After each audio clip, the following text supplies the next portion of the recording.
बिस्मिल्लाहिर्रहमानिर्रहीम। अस्सलामु अलैकुम। आज मैं बयान करूँगा ज़कात और इस्लाम में इसकी अहमियत। ज़कात साल में मुकर्रर हक़ है जो चंद शर्तों के तहत मुअय्यना लोगों पर मुकर्ररा औक़ात में अदा करना फ़र्ज़ है। ज़कात इस्लाम के अज़ीम अरकान में से एक रुकन है जिसका कुरान करीम में बहुत से मकामात पर नमाज के साथ ज़िक्र किया गया है और सभी मुसलमान इसकी हतमी फ़र्ज़ियत पर मुत्तफ़िक हैं।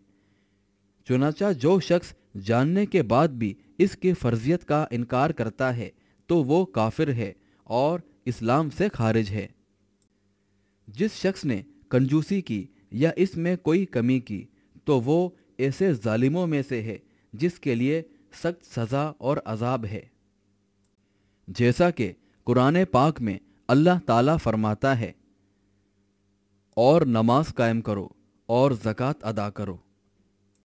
और कुरान पाक में एक और मकाम पर अल्लाह ताला फरमाता है, और नहीं हुक्म दिया गया लोगों को सिवाय उसके कि वो अल्लाह ही के लिए अपने दीन को खालिस करते हुए इबादत करें और नमाज कायम करें और ज़कात अदा करें, और यही दीन हक है। और सही बुखारी और सही मुस्लिम की हदीस है।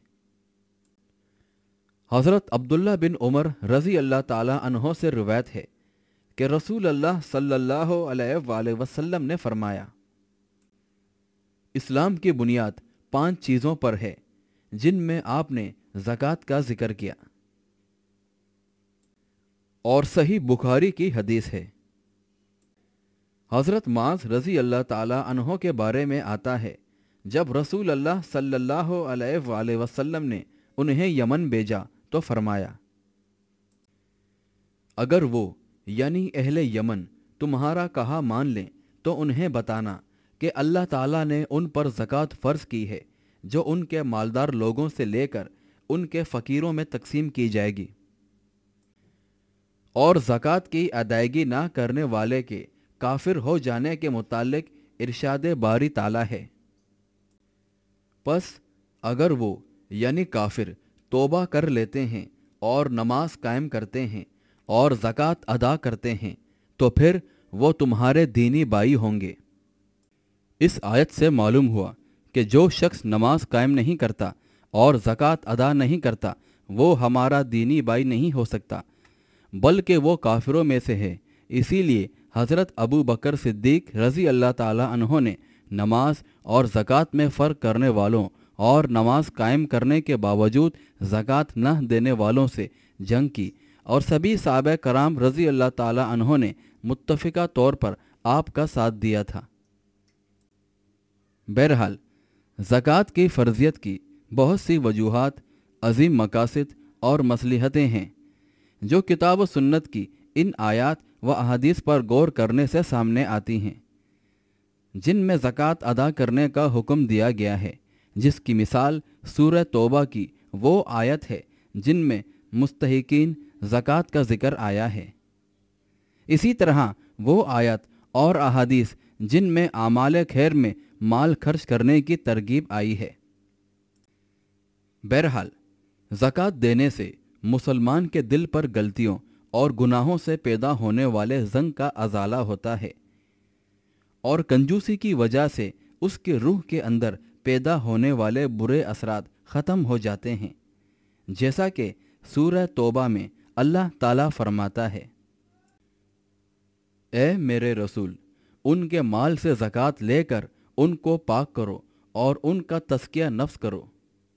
बहरहाल दूसरा फ़ायदा ये होता है कि मोहताज और गरीब मुसलमानों की मदद हो जाती है और वो गैरुल्लाह से सवाल करने की ज़िल्लत से बच जाता है, और मुसलमान कर्जदार का कर्ज अदा करके उसकी परेशानी ख़त्म की जाती है और कर्ज देने वाले का कर्ज अदा हो जाता है। और ऐसे मुसाफिर या रागीर की मदद करना जिसका ज़र राह में ख़त्म हो चुका हो, चुनाचा उसे ज़कात में से इस कदर माल दिया जाए जो उसके लिए घर पहुँचने तक काफ़ी हो।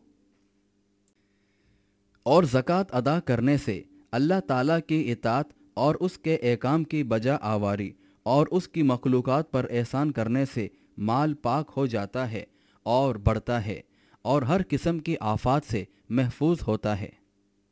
بہرحال یہ وہ چند بلند پائے اسباب اور عظیم مقاصد ہیں جن کے تحت صدقہ و زکوٰۃ دینے کا حکم دیا گیا ہے۔ اس کے علاوہ بھی بے شمار اعزاز و مقاصد ہیں، کیونکہ اسرار شریعت اور اس کے اعزاز و مقاصد کا احاطہ صرف خدائے عز و جل ہی کر سکتا ہے۔ اور 4 قسم کی چیزوں میں زکوٰۃ نکالنا فرض ہے۔ نمبر 1، زمین سے اگنے والے اناج اور پھل وغیرہ۔ قرآن پاک میں اللہ تعالیٰ فرماتا ہے، اے ایمان والو، اپنے کمائے ہوئے پاکیزہ مال سے خرچ کرو، اور جو ہم نے تمہارے لیے زمین سے اناج نکالا اس میں سے بھی خرچ کرو، اور خرچ کرتے ہوئے ایسا گھٹیا اور ردی مال نکالنے کا ارادہ نہ کرو، اور جو اگر تمہیں وصول کرنا ہو تو آنکھیں بند کر کے قبول کرو۔ اور سورہ الانعام میں اللہ تعالیٰ فرماتا ہے، اور اس فصل کا حق کٹائی کے وقت ہی ادا کرو۔ بہرحال مال کا عظیم ترین حق زکوٰۃ ہے، جیسا کہ صحیح بخاری کی حدیث ہے۔ رسول اللہ صلی اللہ علیہ وآلہ وسلم نے فرمایا، جو فصل بارش یا چشموں کے پانی سے سیراب ہو اس میں فصل کا 10واں حصہ زکوٰۃ نکالی جائے گی، جبکہ فصل کو خود پانی لگایا جائے اس میں فصل کا 20واں حصہ زکوٰۃ نکالی جائے گی۔ اور نمبر 2، سونا چاندی اور نقدی میں زکوٰۃ فرض ہے، جیسا کہ سورہ التوبہ میں اللہ تعالیٰ فرماتا ہے، اور وہ لوگ جو سونا چاندی جمع کرتے ہیں اور اسے اللہ کی راہ میں خرچ نہیں کرتے، انہیں دردناک عذاب کی خوشخبری سنا دو۔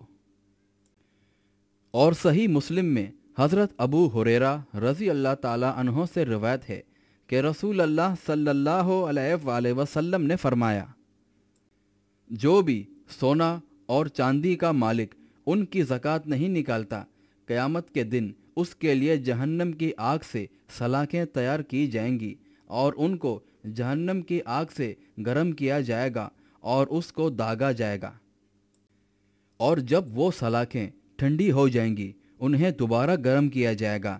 یہ اس ایک دن میں ہوگا جو 50,000 سال کے برابر ہوگا، یہاں تک کہ بندوں کا حساب نہ کر دیا جائے۔ اور نمبر 3، تجارتی مال۔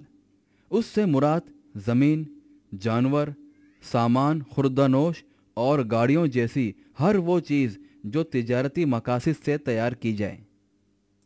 چنانچہ ہر سال ختم ہونے پر اس کا مالک مال کی قیمت کا اندازہ لگائے اور اس کی قیمت کا 2.5% بطور زکوٰۃ نکالے، چاہے مبلغ اس کی قیمت خرید کے برابر ہو یا اس سے کم یا زیادہ ہو۔ اسی طرح جنرل اسٹور، موٹر ہاؤسز اور اسپیئر پارٹس وغیرہ کے مالکان کو چاہیے کہ وہ اپنی دکانوں میں موجودہ سامان کی ہر چھوٹی بڑی چیز کا شمار کرتے ہوئے حساب لگائیں اور اس کی زکوٰۃ نکالیں۔ لیکن اگر ان کے لیے اس طرح ہر چھوٹی بڑی چیز کا شمار کرنا ناممکن ہو تو احتیاط کو ملحوظ خاطر رکھتے ہوئے اس طرح زکوٰۃ نکالیں جس سے وہ بری الذمہ ہو سکیں۔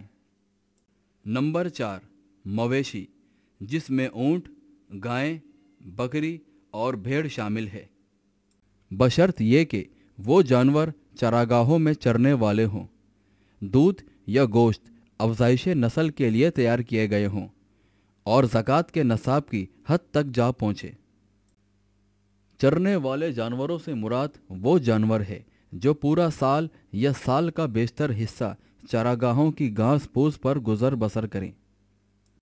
لیکن اگر ایسا نہیں، یعنی انہیں اکثر اوقات چارہ مہیا کرنا پڑنا ہو، تو پھر صرف اس وقت ان میں زکوٰۃ فرض ہوگی جب وہ تجارتی مقاصد کے لیے تیار کیے جائیں۔ چنانچہ اگر خرید فروخت کے لیے تیار کیے گئے ہوں تو ان کا تجارتی مال ہونے کے لحاظ سے زکوٰۃ نکالی جائے گی، چاہے وہ چراگاہوں میں چرنے والے ہوں یا خود چارہ مہیا کر کے پالے جائیں۔